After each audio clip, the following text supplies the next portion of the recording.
আগারগাঁয়ে cake পটি উঠিয়ে দিয়েছে, এটা কি আমাদের কোটচাঁদপুরের প্রজেক্টে এসে বসেছে নাকি? না না, আমরা আনভাইরাল আগারগাঁও বিহীন, আমরা বোলহার স্ট্যান্ডার্ড লোক, আর বোলহার প্রজেক্টে আমরা আপনার নিজস্ব তৈরি তো নাকি কিনে এনে বানাচ্ছেন? নিজে নিজে ঘরোয়া ভাবে তৈরি করে এগুলা। আপনার বাসা কোথায়? আর বলোয়ার স্ট্যান্ড। কোনটা কত দাম?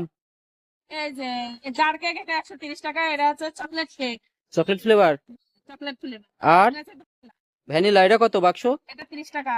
আর ওটা পিস? আর এটা স্লাইস কাউন্টের, এটা 4টা সাইজ করা হয়। এই যে একটা বিক্রি হয়েছে, আর এই যে একটা সাইজ কত? 800 টাকা।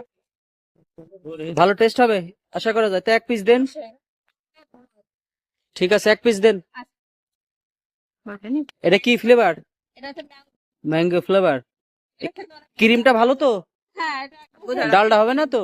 না না, আমরা খেলে বুঝতে পারবেন। আর আগে তো কেক খাইছেন। ঠিক আছে, বড়টা দেন, বড়টা দেন।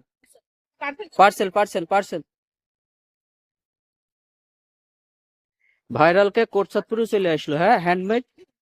কি আজকে কি প্রথম নাকি? না, আজকে 1 মাস ধরে আছি। কি সেল কেমন হচ্ছে? আলহামদুলিল্লাহ ভালো।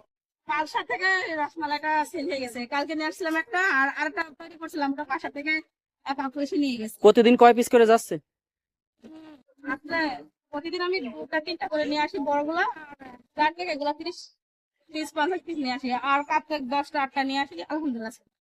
আর যাই করেন, এসব ছেলে পিলে খাবে তো একটু হচ্ছে গিয়ে সুন্দর করে বানাবেন। হ্যাঁ, আপনি দরকার হয় 10 টাকা ধরে নেন, তাও ভালো। হ্যাঁ, আমরা আসলে মানে হুইট ক্রিমটার দাম বেড়ে গেছে, তারপর আমরা হুইট ক্রিমটা দিয়ে চেষ্টা করি। আমরা তো শুধু আপনাদের বাচ্চাদের কথা না, এই যে আমার এই বাচ্চা হ্যাঁ, হ্যাঁ, ওইটা ওইটা চিন্তা করবেন যে আমাদের নিজস্ব। চামচটা না, আমি আম্মু এটা ধোবো না, আম্মু ধুতে হবে না, তাও মানে ওরা নিজেরা হাত দিচ্ছে, এটা খেয়ে পরিষ্কার করে এই যে আম্মু ধুয়ে দিলাম।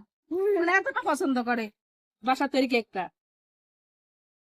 এর কালারটাও তো ফুড গ্রেড কালার, তাই না? হ্যাঁ, এটা ফুড গ্রেড কালার, এটা অরেঞ্জ কালার, এই ম্যাঙ্গো কালার আর কি। ঠিক আছে, ঠিক আছে। তো ভালো থাকেন, আবার আসবো ইনশাল্লাহ।